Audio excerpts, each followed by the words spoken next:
සුබ දවසක් ඇග්‍රිබෝ YouTube channel එකට ඔබලා සාදරයෙන් පිළිගන්නවා. අද අපේ පාඩමෙන් කතා කරන්නේ පාංශු සවිවරතාව ගැන. පාංශු සවිවරතාව ගැන කතා කරද්දී වැදගත් දේවල් කීපයක් තියෙනවා. මොකද මේ පාඩම තියෙන සමහර ප්‍රශ්න, සමහර සූත්‍ර යන්නේ කලින් අපි කතා කරපු පාඩම පාංශු ඝනත්වයත් එක්ක. ඒකට මේ පාඩම බැලුවේ නැත්නම් ඔයාලට පුළුවන් ගිහිල්ලා කලින් මේ පාඩම බලන්න. බලපු කට්ටියට මේ පාඩම බලලා තේරුම් ගන්න පුළුවන් මේ මොකක්ද කියන්නේ. ඒක පාංශු සවිවරතාවය මේ කතා කරනවා මූලධර්ම නැත්නම් සිද්ධාන්ත සහ ප්‍රශ්නයක් කවුත් කොහොමද හිතන්නේ? උත්තරයක් ගන්න කොහොමද? මේ හැම එකක්ම අපි කතා කරනවා. හරි. එතකොට අපිට මොකක්ද කවුරුහරි අහනවා අපේ මොකක්ද මේ පාංශු සවිවරතාව? පාංශු සවිවරතාව කියන්නේ පසේ මුළු පරිමාවෙන් කොච්චර අවකාශ පරිමාවක් තියෙනවා. ඒ කියන්නේ පසේ මුළු පරිමාවට සාපේක්ෂව පසේ කොච්චර අවකාශ පරිමාවක් තියෙනවද? අපිට මේක සරලව දක්වන්න පුළුවන් ළමයි මෙහෙම. පාංශු සවිවරතාව සමානයි පසේ මුළු පරිමාව උඩට ගන්න පස්සේ අවකාශවල පරිමාව එලි කරන්න 100%. ඒකට යනවා පාංශු සවිවරතාවයේ ප්‍රශ්නය. ඉතින් මේ අවකාශවල පරිමාව හොයන්න කොහොමද? අවකාශවල පරිමාව පස්සේ අවකාශවල මොනවද තියෙන ළමයි? පස්සේ අවකාශවල තියෙනවා රැඳිලා පාංශු ජලය සහ පාංශු වාතය. නේද? වා මතක් කරගන්න එකපාර හොඳ වැස්සක් එන්න. නේද? හොඳ වැස්සක් කරනවා. ඒ කියන්නේ පස සම්ප්‍රයුක්ත අවස්ථාවට එනවා. හොඳ වැස්සක් පැටෙනවා. එතකොට පස සම්ප්‍රයුක්ත අවස්ථාවක් වෙනවා. පස්සේ තියෙන අවකාශ ප්‍රදාන ඒවා මේ මහා අවකාශ ඊට අමතරව මේ කුඩා අවකාශ තියෙනවා අපේ දෙන නැත්නම් මේ අංශු ඇතුලේ තියෙනවා ක්ෂුද්‍ර අවකාශ. ක්ෂුද්‍ර අවකාශ. මහා අවකාශ ක්ෂුද්‍ර. එතකොට මේවා මේ ක්ෂුද්‍ර අවකාශ හා මහා අවකාශ සියල්ලම අධික වර්ෂාවක් වගේ ආවහම සම්පූර්ණ වෙනවා. ඒක දන්නවා. ඊට පස්සේ මේ මහා ආකාශවල තියෙන ජලය ගුරුත්වාකර්ෂණ බලය ඔස්සේ නේද? ගුරුත්වාකර්ෂණ බලය ලෙස ඉවත් වෙලා යනවා. ඒකත් ඔයා දන්නවා. එතකොට මොකද? ඒවා ප්‍රතිස්ථාපනය වෙනවා පාංශු වාතේ. පාංශු වාතේ. ඊට ශුද්ධ අවකාශවල අර ලැබිච්ච ජලයේ යම්කිසි ප්‍රමාණයක් තියාගෙන ඉන්නවා පාංශු ජලය විදියට. එතකොට මේ අවකාශ සියල්ලම පාංශු ජලයෙන් හෝ වාතයෙන් පිල්ල නේද තියෙන්නේ? නේද? පස්සේ තියෙන අවකාශ සියල්ලම එක්ක පාංශු ජලයෙන් එක්ක පාංශු වාතයෙන් නැත්නම් දෙකෙන්මනේ. ඒ කියන්නේ අධික සංතෘප්ත අවස්ථාව කියන්නේ සංතෘප්ත අවස්ථාවක සියල්ලම පාංශු ජලයෙන් පිළිලා. ඒකට ඒ අවස්ථාවේ සියල්ලම අවකාශ පාංශු ජලයෙන් පිළිලා. හැබැයි ටික වෙලාවකට පස්සේ මේ වයින් වෙලා පාංශු වාතයෙන් ප්‍රතිස්ථාපනය. එතකොට පාංශු ජලයක් තියෙනවා පාංශු වාතයක් තියෙනවා. නේද? එතකොට අපිට කියන්න පුළුවන් නේද? මේ පාංශු ජලයේ පරිමාව ධන පාංශු වාතයේ පරිමාව සමානයි පස්සේ අවකාශවල පරිමාව කියලා. හරි කියන්න පුළුවන්. මොකද මේ අවකාශ සියල්ලම පාංශු ජලයෙන් හා පාංශු වාතයෙන් අත්පත් කරගෙන ඉන්නේ. ඒතකොට ඒගොල්ලෝගේ පරිමාව සමානයි පස්සේ අවකාශවල පරිමාව. හරි. ඒතකොට අපි කියන්නේ කොහොමද? බලන්න. පස්සේ අවකාශවල පරිමාව සමානයි මේ V8. VA කියන්නේ පාංශු වාතයේ නේද? පාංශු වාතයෙන් අත්පත් කරගත්ත පරිමාව. පාංශු වාතයේ පරිමාව VA. ඊට V water කියන්නේ පාංශු ජලය නේද? පාංශු ජලයෙන් අත්පත් කරගත්ත පරිමාව V water. ඔයාලා දන්නව නේද පස්සේ මුල් පරිමාවට කියන්නේ මොකක්ද කියලා? VT නේද? මොකද දැන් කිව්ව ගොඩක් කතාවක්. VT සමානයි VA ධන VW ධන VS මේක හොඳටම තියාගන්නවා. එතකොට ඒ පාංශු වාතයේ පරිමාව දන පාංශු ජලයේ පරිමාව බෙදන්න මුළු පරිමාව. මේ දෙක එකතුව අපිට කියන්න පුළුවන් මේ දන අවකාශ වල පරිමාව. මේ දෙකේ පරිමාව සමානයි පාංශයේ අවකාශ වල පරිමාව. මම හේතුව කලින් කිව්වා. හරි දැන් තොර එක 100 වැඩි කරාම පාඩේ නෝ සවිරතා. සවිරතා ප්‍රතිශතයක් විදියට. තව විදිහකට මේක කියන්න පුළුවන්. තව විදිහකට. මොකද හදිසියව නේද? අපිට දැන් පස්සේ වාත පරිමාව, පස්සේ ජල පරිමාව ගැන අදහස්. අපිට දීලා තියෙන පස්සේ ඝන ද්‍රව්‍ය පරිමාව සහ පස්සේ මුළු පරිමාව. අපි කොහොමද හොයාගන්නේ? එහෙනම් අපි කරන්න ඕන අපිට මේ දෙන්න ගැන දීලා නැහැ අදහස. එහෙනම් මේ දෙන්න සමාන වෙන්න ඕනේ නේද? බලන්න VT වලින් VS අඩු කරන්න. ඒ කියන්නේ මුළු පරිමාවෙන් පස්සේ ඝන ද්‍රව්‍ය වල පරිමාව අඩු කරන්න. එතකොට ඒක සමානයි VA ධන VW. හරියද මම කියුවේ? මුළු පරිමාවෙන් අඩු කරන පස්සේ ඝන ද්‍රව්‍ය වල පරිමාව. එතකොට එනවා පස්සේ වායු පරිමාව ධන පස්සේ ජල පරිමාව. එතකොට ඔයාලට ලේසියෙන්ම ලියන්න පුළුවන් මෙන්න මෙයා වෙනුවට ඔතෙන්ට දාන්න දාන්න අපිට තව ක්‍රමයක් තමයි මේ පළවෙනි ක්‍රමය මේ මම කියුවේ පළවෙනි ක්‍රමය තව ක්‍රමයක් තමයි VT වලින් අඩු කරන්න මේ VS ඒත් මෙයාම තමයි නේද ඒත් මෙයාම තමයි මේ දෙන සමාන වෙන්නේ ඒතර VT වලින් VS අඩු කරන්න අන්න අර මේක වැඩි කරන්න C ඔන්න ආවා පාංශු සවිරතාව. මේක සම්බන්ධ ප්‍රශ්නයක් මම දෙන්නම්කෝ. ඔයා බලන්න පේපර් එකේ එක්තරා පසක් ඝන ද්‍රව්‍ය වල පරිමාව 6යිලු. ජල පරිමාව 2යිලු. නේද? එක්තරා පසක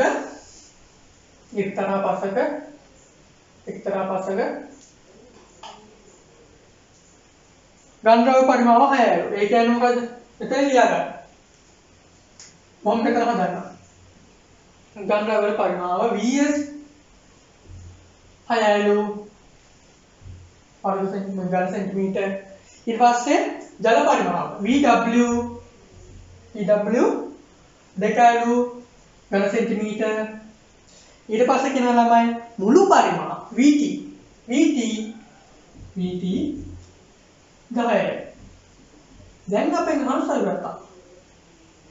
අපෙන් අහන සවිරතා. දැන් අපිට දීලා තියෙන්නේ අපිට දීලාද VA ධන VW ගන්න පුළුවන්ද? අපිට VW දීලා. ඒ කියන්නේ ජල කොටසේ පරිමාව දීලා. හැබැයි පස්සේ වායු කොටසේ පරිමාව දීලා නැහැ. ඉතින් අපිට හදන්න ලේසිම ක්‍රමය මොකද්ද? ලේසිම ක්‍රමය මෙන්න මේක. මෙන්න මේ ක්‍රමය. මොකද කරන්න ඕන?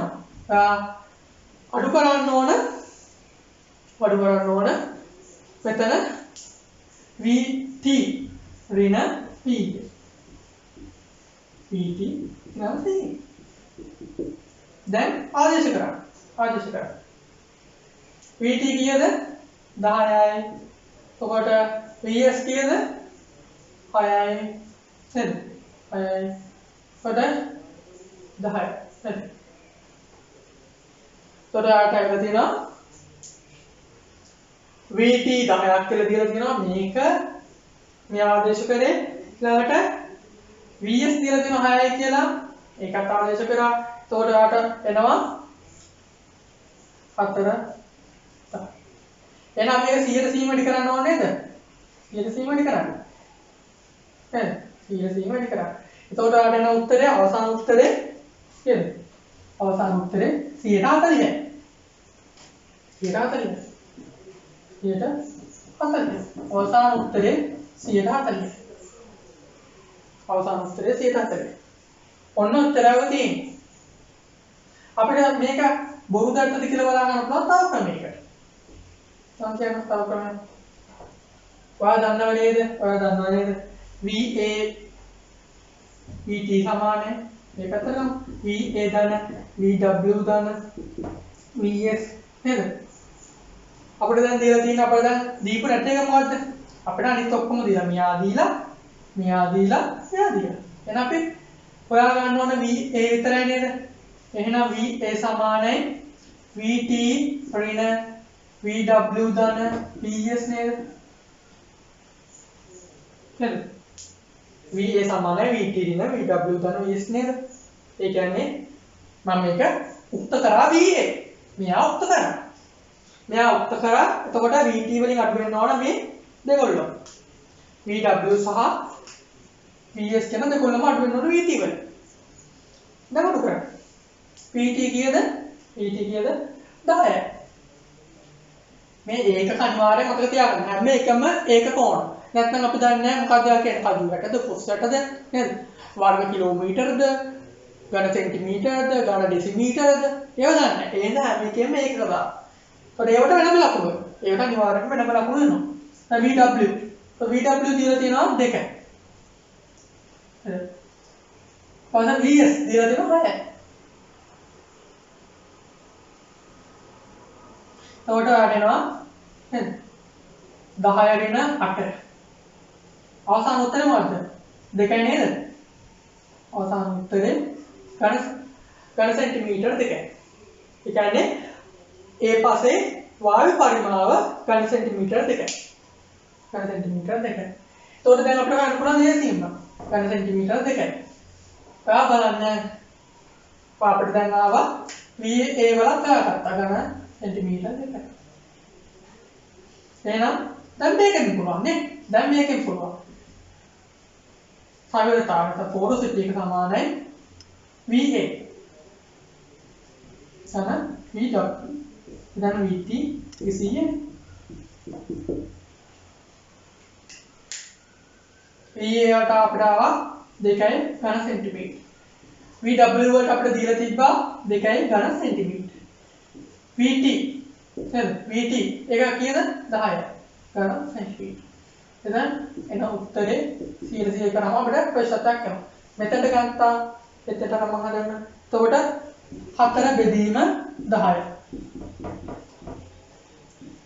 එහෙනම් කීයද 140යි උත්තර දෙක සමානයි නේද එහෙනම් මේ කියන දේ ඇත්ත නේද ඔව් මේ කියන දේ ඇත්ත එහෙනම් දැන් 4 ගාන පුළුවන් 4 ගාන පුළුවන් ඊට පස්සේ තව හොඳ කතාවක් තියෙනවා මේ වැදගත්ම සමීකරණ මම උගලන්ට කියලා දෙන්න යන්නේ මේකේ වැදගත්ම සමීකරණය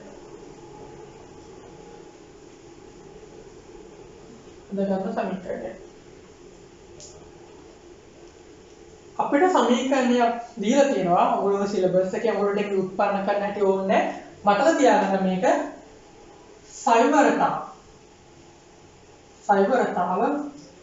සයිවරතාව සමානයි එක ඍණ දුෂ්‍ය ඝනත්වය බෙදීම සත්ත්ව ඝනත්වය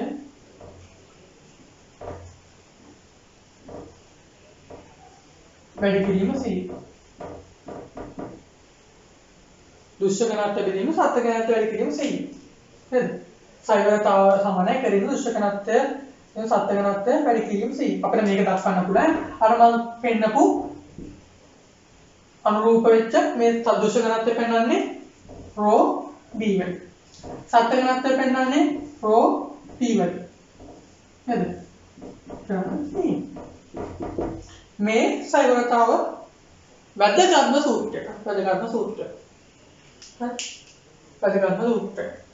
එතකොට මේක මතක තියාගන්න අනිවාර්යයි මොකද මේක දෙන්න පුළුවන් ඉඩකඩ අනිවාර්යයෙන්ම වැඩි මම ඒකට ඔයාලට දෙන්නම්කෝ එකක් බලාගන්න 6 වෙනි ප්‍රශ්නේ බලන්න පස් සාම්පලයක දුෂ්‍ය ඝනත්වය 1.3 පස් සාම්පලයක දුෂ්‍ය ඝනත්වය 1.3යි පස් සාම්පලයක සත්ත්ව ඝනත්වය 2.6යි ග්‍රෑම් per සෙන්ටිමීටර එහෙනම් පස්සේ සයිවරතාව ගැන අහන්න පස්සේ සයිවරතාව ගැන අහන්න මොකද්ද මේක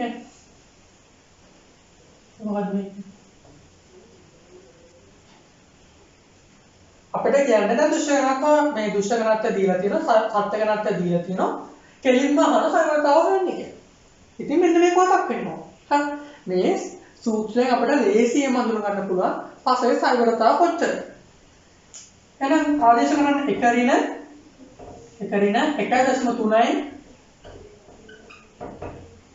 බෙදන්න සත්ත්ව ඝනත්වය 2.65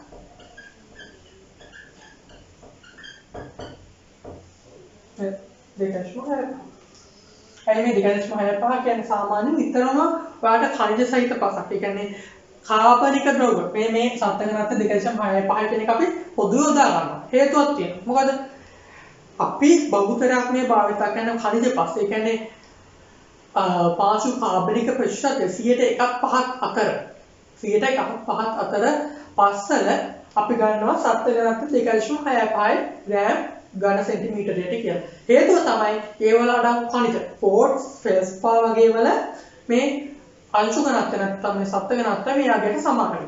හරි. හැබැයි ඔයගොල්ලෝ මට්ටමේදී මතක තියාගන්න ඕන ඔයගොල්ලන්ට ඒ සත්ත්ව ඝනත්වය අගය අනිවාර්යයෙන්ම දෙනවා. ඒ හින්දා ඒක ගැන බය වෙන්න එපා. දැන් මේක අන්තිමට වැඩි කරන්න ඕන 100 නේද? ඔයාලට ප්‍රශ්නයක් එනවා. දැන් බෙදන්නකො. එක ඍණ 1.3 එක ඍණ 1.3 බෙදන්න 2.65 2.65 පාඩනවා 0.49 0.49 හරි ඔබ තමයි දිගට එනවා 49 බිඳුව දිගට එනවා බලන්න ඒක අඩු කරන්න 0.49 එතකොට ඔයාලට මේක අඩු කරන්න ඕන අනිවාර්යයෙන්ම මතක තියාගන්න එකෙන් මේක අඩු කරන්න ඕන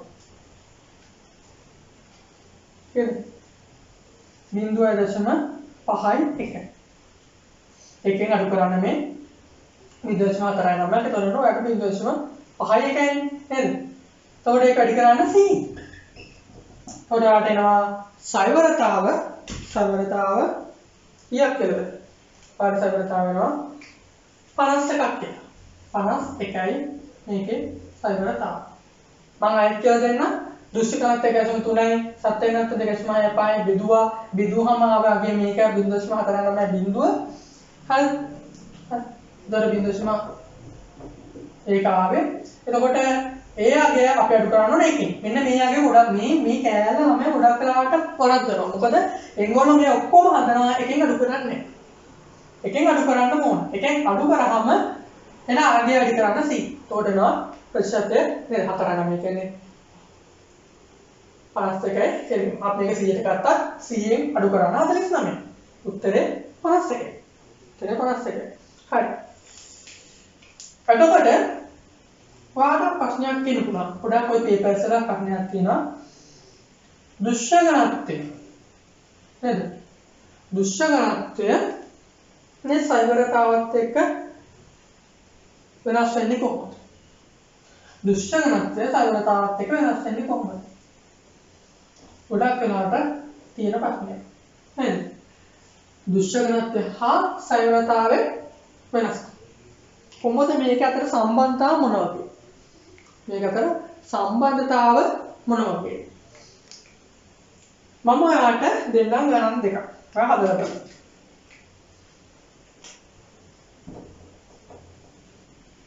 ඔයාලට දෙන්නම් ගණන් දෙකක්.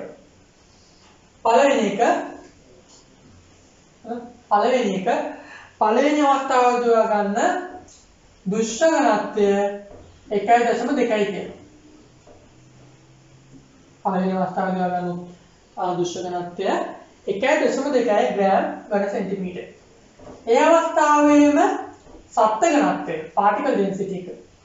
හරි මේ දෘශ්‍ය ඝනත්වය උඩ තියෙන දෘශ්‍ය ඝනත්වය අර කියන්නේ සත්ත්ව ඝනත්වය. ඒක ගන්න 2.65 ග්‍රෑම් ඝන සෙන්ටිමීටර. හරි. මේ පළවෙනි අවස්ථාව. මේ දෙවෙනි අවස්ථාව. දෙවෙනි අවස්ථාව ගන්නවා. දෙවෙනි අවස්ථාවේදී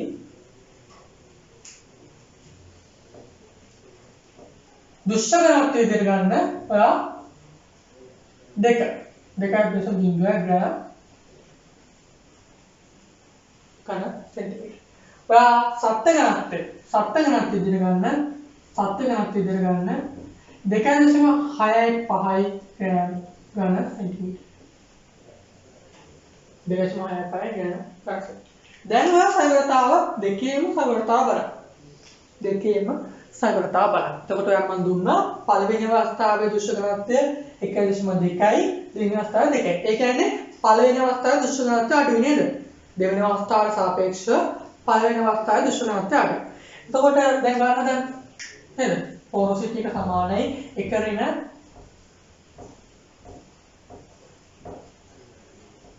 මම දැන් කියලා තියෙන මේ මොකද්ද මේ කියන්නේ? දුෂ්‍ය ඝනත්වය බෙදන්න සත්‍ය ඝනත්වයෙන් වැඩි කරන්න 100%. දෙවෙනි එක කියන්නේ බලන්න 1 ඍණ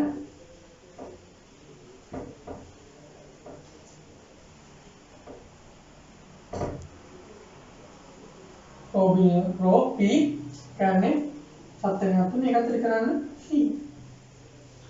දැන් බලන්න 1 ඍණ පළවෙනි එකේ මම මේක බලන්න හොඳම දෙයක් තමයි මේ මම සත්‍ය ඝනත්වය වෙනස් වෙන්නේ මේ සත්‍ය ඝනත්වය වෙනස් වෙන්නේ සත්‍ය ඝනත්වය වෙනස් වෙන්නේ පාංශු සවිරතාවය අනුව සත්‍ය ඝනත්වය කියන්නේ අංශු වල ඝනත්වය හොඳට මතක තියාගන්න සත්‍ය ඝනත්වය වෙනස් වෙන්නේ සවිරතාවය අනුව සත්‍ය ඝනත්වය වෙනස් වෙන්නේ පිංචක සීමා අනුව ඒකට ඒක වෙනස් වෙන්න පුළුවන් පාංශු වල නැත්තේ හරි එහෙනම් මොන හරි පේපර් එකක සත්‍ය ඝනත්වය මේ සවිරතාවයක් වෙනස් වෙනවා කිව්වා සත්‍ය ඝනත්වය හිතන්න පිංචක සීමාවත් එක්ක වෙනස් වෙනවා කිව්වා ඒක බොරු හරි එහෙම වෙනස් වෙන්නේ නැහැ හැබැයි දුෂ්‍ය ඝනත්වය වෙනස් වෙනවා දුෂ්‍ය ඝනත්වය වෙනස් වෙනවා මම මේ දුන්නේ එකම සත්‍ය ඝනත්වය තියෙන අවස්ථාව බලන්න 2.6යි 5යි ග්‍රෑම් කොට උඩ 1.2යි ග්‍රෑම් එතකොට දැන් ගාන හදලා බලන්න ඔයා එක අඩු කරන්න ඕන ඊළඟට මේ කැලේ 1.2 බෙදන්න 2.6ක් උත්තරේ වටිනා 0.547 නේද මේ ඔක්කොම කරාම මේක උත්තරේ එනවා එක මේ ඔක්කොම අඩ බෙදලා එකෙන් අඩු කරාම එනවා 0.547 547 ඒක 100න් වැඩි කරන්න අපේ ශක්තිය එනවා 54.7යි 54.7 මම මේකෙදි මොකද කියන්නේ මේ කොටසේ අගට මේ 0.547 කියලා ගත්ත නම හොඳයි හරි ඊළඟට මේ කරන මේක කියන 2 බිඳු බිඳු 2.6 හැම එකේම ඒක අනිවාර්යයි. ඒතකොට උත්තරේ බලන්න මේකත් මම කෙලින්ම ගන්නවා එකෙන්ම අඩු කරලා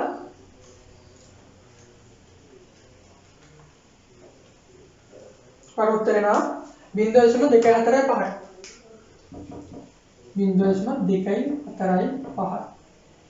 එකට වැඩි කරන්න කියන්නේ 100ට 100. එතකොට ප්‍රතිශත වෙනවා 24.5යි. 24.5යි. හරි. ඔන්න දැන් අගයන් දෙකක් ඇවිල්ලා තියෙනවා. නේද? මේ පළවෙනි අවස්ථාවට ආව පාංශු සවිරතාවට අගයක් 54.7යි. දෙවෙනි අවස්ථාවට ආව පාංශු සවිරතාවට අගයක් 24.5යි. 24.5යි. දැන් බලන්න පාංශු දුෂ්‍ය ඝනත්වය වැඩි වුණා. නේද? සත්‍ය ඝනත්වය වෙනසක් වුණේ නැහැ. දුෂ්‍ය ඝනත්වය වැඩි වුණා. දැන් අපි කතා කරන්නේ දුෂ්‍ය ඝනත්වය මේ සවිරතාව අතර වෙනස්කමනේ නේද? දුෂ්‍ය ඝනත්වය සවිරතාව අතර සම්බන්ධතාව. කොහොමද මෙයා වෙනස් වෙන්නේ? එකිනෙකා වෙනස් වෙන්නේ කොහොමද? ඒකට අපි දුෂ්‍ය ඝනත්වය වැඩි කරා. සත්‍ය ඝනත්වය නියතයි දුෂ්‍ය ඝනත්වය වැඩි කරා. දුෂ්‍ය ඝනත්වය වැඩි කරද්දී ඔයාලට පේනවා සවිරතාව අඩු වෙනවා. අපි දුෂ්‍ය ඝනත්වය අඩු වගේක ඉඳලා වැඩි අගයක් දක්වා වැඩි කරා. ඒතකොට අපිට පේනවා පාංශු සවිරතාව කියන එක වැඩි අගයක් ඉඳලා අඩු අගයක් දක්වා අඩු වෙනවා. ඇයි ඒක කොහොමද උනේ? ඒක දැනගන්න. උනේ කොහොමද? මේක උනේ ළමයි. ඔයාලා පේනවා මේ අවස්ථාවේදී මේ පළවෙනි අවස්ථාවේ දුෂ්කර ඝනත්වය ගත්ත 1.2 නේද? 1.2. එතකොට මේ අවස්ථාවේ 2. එතකොට මේක දෙකට වඩා අඩු වර්ගයක් නේද? නේද? දෙකට වඩා අඩු දුෂ්කර ඝනත්වයක් ගත්තා. එතකොට මේක අඩු වර්ගයක්ින්ද ඔයාට මේ සම්පූර්ණ කොටස මෙන්න මේ කොටසේ අගේ ඉන්නේ අඩු වර්ගය. ඔයා ගත්තේ මේ දෙකට වඩා අඩු වර්ගයක් නේද? එහෙනම් දෙකට සාපේක්ෂව ගත්තාම මෙන්න මේකේ සම්පූර්ණ කොටස අගේ ඉන්නේ අඩු වර්ගයක්. එකෙන් අඩු වෙන්නේ අඩු වර්ගයක්. හැබැයි මේකෙදි මේ සම්පූර්ණ කොටස මෙයාට සාපේක්ෂව ගත්තාම වැඩි නේද? දුෂ්කර ඝනත්වය වැඩි. දුෂ්කර ඝනත්වය වැඩි හින්දා මෙයාට සාපේක්ෂව බලුවාම එකෙන් අඩු වෙන්නේ වැඩි අගයක්. ඔයා හදලා බලන්න. ඔයා එකෙන් අඩු කරන්නේ මේකෙදි වැඩි අගයක්. මෙයාගේ අඩු කරන්නේ එකෙන් අඩු අගයක්. එතන එකෙන් අඩු කරද්දී අඩු අගයක්. ඔයාට ඉතුරු වෙන්නේ ලොකු අගයක්. අපි එකෙන් අඩු අගයක්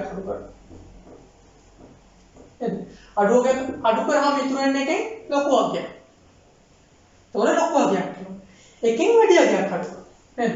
එකෙන් වැඩි අගයක් අඩු. මේ සාපේක්ෂව කියන්නේ නිකම්ම.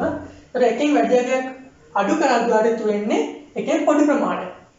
එතකොට ඔයාලට අඩු සාගරතාවක් එනවා. එතකොට ඔයාලට දැන් පේනවා මොකද්ද? දුෂ්කර ඝනත්වය හා සාගරතාව අතර තියෙන්නේ මොකක්ද? දුෂ්කර ඝනත්වය හා සාගරතාව අතර තියෙන්නේ ප්‍රතිලෝම සම්බන්ධතාව.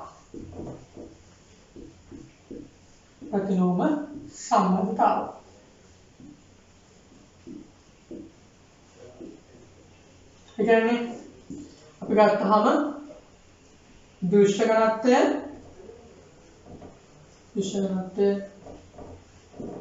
පැත්තට සත්‍ය ඝනත්වය සාගරතාව දාන්න පැත්තට එන්නේ මෙහෙම. ඒ කියන්නේ මේවා දුෂ්කර ඝනත්වය සාගරතාව අපිට සරලව පෙන්නන්න පුළුවන් මේ වගේ සම්බන්ධතාව ප්‍රතිලෝම සම්බන්ධතාව. දුෂ්කර ඝනත්වය වැඩි වෙද්දී සත්‍ය ඝනත්වය අඩු වෙනවා. සාගරතාව අඩු වෙනවා. සාගරතාව වැඩි වෙද්දී දුෂ්කර ඝනත්වය අඩු වෙනවා. මම ඕක ඔන්න පෙන්වුවා ඔයාලට මේ උදාහරණ. අපර මතක තියාගන්න ඕනේ මොකද්ද? දුෂ්කර ඝනත්වය වැඩි වීමේදී සාගරතාව අඩු වෙනවා. සාගරතාව වැඩි වීමේදී දුෂ්කර ඝනත්වය වැඩි වෙනවා. දුෂ්කර ඝනත්වය වැඩි වෙනකොට සාගරතාව අඩු වෙනවා. දුෂ්කර ඝනත්වය අඩු වෙනකොට සාගරතාව වැඩි වෙනවා. මේක තමයි ප්‍රතිලෝම සම්බන්ධතාව. එක්කෙනෙක් වැඩි වෙනකොට එක්කෙනෙක් අඩු වෙනවා. හරි. එතකොට ඊළඟ ප්‍රශ්නේ ඔයගොල්ලන්ට මේ පහ ප්‍රශ්නේ. මේ පහ ප්‍රශ්නේ ඔයගොල්ලන්ට කරන්න අමාරුයි. මේක මම ගත්තේ කුෂ්කල් මහා පරිසර අධ්‍යයන ශාඛාවේ 2020 පේපර් එකේ ප්‍රශ්නයක්. 2020 පේපර් එකේ ප්‍රශ්නයක්. බලන්නකෝ. මම මේ අලුතෙන් ගාව ප්‍රශ්නයක් නෙමෙයි. මේ වගේ ප්‍රශ්නක් එන්න පුළුවන්. පාංශු අවකාරකයෙන් ගත් ප්‍රශ්නයේදී පරිමාව 100යි. ඔන්න පාංශු අවකාරයක් තියෙනවා. අපි තුමේ සිලින්ඩරයක් කියලා. හරි. සිලින්ඩර කොටස කියලා. ඔකට අවකාරයක් ගත්තාම ඒකේ පරිමාව ඝන සෙන්ටිමීටර් 100යි. ඊළඟට ජලයෙන් සංතෘප්ත කරන ලද එම පස්නියදී ස්කන්ධය ඒ කියන්නේ යාගේ පරිමාව නේද? ඒ පරිමාවනේ මුළු පරිමාව එකයි. ජලයෙන් සංතෘප්ත කරාලු. එතකොට ඒකේ ස්කන්ධය පළවෙනි අවස්ථාවේ නේද? පළවෙනි අවස්ථාව කියන්නේ මේ ගත්තා. හරි. පළවෙනි අවස්ථාවේ මේ 100 ඝන සෙන්ටිමීටර් නියදයක් ගත්තා. ඒක අපි ජලයෙන් සංතෘප්ත කරා. ජලයෙන් සංතෘප්ත කරා. ජලයෙන් සංතෘප්ත කරා කියන්නේ මොකද ළමයි? මම අර කලින් කිව්වා වගේ පසේ ශුද්ධාවකාශ, මහාවකාශ සියල්ලම ජලයෙන් පුරවනවා. ශුද්ධාවකාශ, මහාවකාශ සියල්ලම ජලයෙන් පුරවනවා. එතකොට ඒ අවස්ථාවේ ස්කන්ධයත් වලය. ස්කන්ධය කීයද? පස්නියදී ස්කන්ධය 210 ග්‍රෑම්. 210 ග්‍රෑම්. ඊට පස්සේ මේක මේ පස්නියදීම උඳුනේ වියදලා. දැන් මේ ජලයෙන් සංතෘප්ත කරා ඊළඟට උඳුනේ වියදලා. උඳුනේ වියදලා. නෝ උඳුනේ වියලු පස්නියදී ස්කන්ධය කීයද? උඳුනේ ලියලු පස්නියදී ස්කන්ධය. කොට කීයද? 180 ග්‍රෑම්. 180 ග්‍රෑම්. දැන් මොකද කරන්නේ? අපෙන් අහනවා සයවල තව යන ජලයේ ඝනත්වය දීලා තියෙනවා. ඒකයි ග්‍රෑම් ඝන සෙන්ටිමීටරයට කියයි. හරි. දැන් අපෙන් අහනවා සයවල තව ගන්න. කොහොමද ගන්නේ? අපිට දීලා නැහැ කිසිම දෘශ්‍ය ඝනත්වයවත් සත්‍ය ඝනත්වයක් නේ. වායු කොටසේ පරිමාවක් ඝන කොටසේ පරිමාවක් හැබැයි අපිට මුළු පරිමාව දීලා තියෙනවා. මුළු පරිමාව ඝන සෙන්ටිමීටර් 100ක් කියලා දීලා තියෙනවා. එතකොට මේ කොහොමද යන්නේ? මේක වහන්න ළම මෙහෙම. දැන් ඔය හිතන්න මේ රූප සටහනේ බලන්න. මේ රූප සටහනේ මොන පස් තිබුණා. මේක මුලින් ජලය තිබ්බා. අලියට අපි ගත්ත පස් සාම්පලේ ජලය නැතුව නෙවෙයි ගන්න. ජලය තිබ්බා. ඊට පස්සේ අපි ජලය සංතෘප්ත කරාම මේකේ තියෙන සියලුම අවකාශ මොකද වෙන්නේ? සියලුම අවකාශ ජලයෙන් පිල්ල ගියා. සියලුම අවකාශ ජලයෙන් පිල්ල ගියා. සියලුම අවකාශ ජලයෙන් පිල්ල ගියා. ඊට පස්සේ අපි මේක උඳුනේ වියනවා. 105 සෙල්සියස් උෂ්ණත්වයේ නියත ස්කන්ධයක් දක්වා වියනවා. එතන මොකද වෙන්නේ? මේ ජලය ඔක්කොම අයින් වෙනව නේද? එතකොට තින්නේ පස්සේ ඝන ද්‍රව්‍ය කොටස. එහෙනම් අපිට පුළුවන් නේද පස්සේ තිබිච්ච කියන්නේ මේ ජලය සංතෘප්ත කරපු අවස්ථාවේදී මේ ජලය සංතෘප්ත කරපු අවස්ථාවේදී පස්සේ තිබිච්ච ජල පරිමාව හොයන්න. කොහොමද හොයන්නේ? අපි හොයන්නේ හරිම ලේසි. ජලය සංතෘප්ත කළ පස්සේ නේද? ඒකේ ස්කන්ධය බෙදුනොත් පස්සේ විදිබයි. ඒ කියන්නේ කොච්චර ජල ප්‍රමාණයක් තිබුණා. මේ ජලයේ තියෙන ඕන පස්සේ අවකාශවල නේද? අපි සංතෘප්ත කරාම මේ ජලයේ තියෙන ඕන පස්සේ අවකාශවල. අපි එනම් කරන්නේ මේක හොඳට ජලය සංතෘප්ත වෙන දීලා මේක උදුනේ වියලු පස ගන්නවා. එතකොට අපිට එනවා නේද? අපිට කෙලින් වෙනවා මේ ස්කන්ධය තියෙන්නේ ඝන ද්‍රව්‍ය වලට විතරයි. ඝන ද්‍රව්‍ය වලට විතරයි. එතකොට මේකේ ඝන ද්‍රව්‍ය තියෙනව නේද? මේකෙත් තියෙනවා. මේකේ ඝන සහ ජලය කියලා දෙකම තියෙනවා. ඝන සහ ජලය කියලා දෙකම තියෙනවා. අපි එහෙනම් මේකේ තියෙන්නේ මම ඔක ලියන්න ඝන ද්‍රව්‍ය කොටස මේකේ ඝන ජලය. දෙකම තියෙනවා නේද? අපිට දැන් ජලය විතර මේ ස්කන්ධ හොයාගන්න පුළුවන්. කොහොමද? 210 ග්‍රෑම් වලින් අඩු කරනවා 210 ග්‍රෑම් වලින් අඩු කරනවා 180. එතකොට ඔයාට එනවා මොකද්ද? පාට කෙලින් වෙනවා මේකේ තියෙන ජලය 30 ග්‍රෑම්. 30 ග්‍රෑම්.